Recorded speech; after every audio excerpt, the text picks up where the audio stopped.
We know from the FBI, who just had a press conference with the head of MI5 in Britain, there is a tsunami of Chinese espionage going on right now, not just military, but industrial as well. So that's one. But number two, I think longer term, we've seen China now dominate and create dependency on our pharmaceutical market. We no longer produce penicillin in this country. In our green energy market, 90% of the world's solar panels. And now in our food supply, they also have just bought up the largest pork processing plant in the United States. And we know from Chinese documents that have been leaked, they intend to use these supply chains to choke off our economy if we dare disagree with them, and add computer chips to that as well. We've got to put a stop to it, and if Biden won't, we will. Let me add this to the mix. An investigation found that China had targeted the Federal Reserve to build an informant network. That's right. And access our data. That's going for the financial jugular, isn't it, Congressman?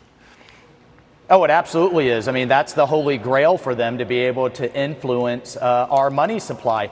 Add on to that, we remember when President Trump banned Huawei and everybody kind of threw their hands up in the air. Now it turns out that Huawei towers across the Midwest are also collecting on our military bases after an extensive investigation. It goes on, Stu. It's in Wall Street, Hollywood, academia, influencing university system endowments so that they can influence them what has been taught, the Talents Program, the Confucius Institutes.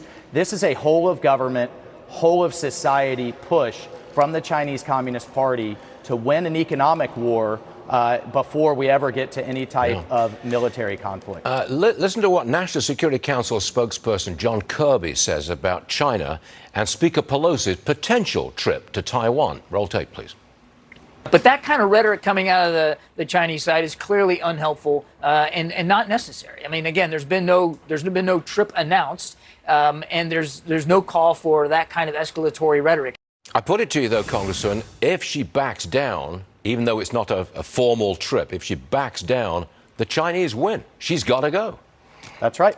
She's got to go. And think of, if we won't even send an elected leader to visit Taiwan, what message does that send to our allies like the Japanese, South Koreans, Australians, and to the Chinese Communist Party and the military there, that if we won't even visit, what message does that send in terms of our willingness to defend that democracy and that ally? She has to go. Never thought I'd be so supportive of Speaker Pelosi on anything, but on this one, she has to be there. Got it. Congressman Mike Waltz, Republican from the state of Florida, of course. Thanks for being with us, sir. Always appreciated. See you later. All right, thank you. Got it. The people of Taiwan, they want. Kirby says about China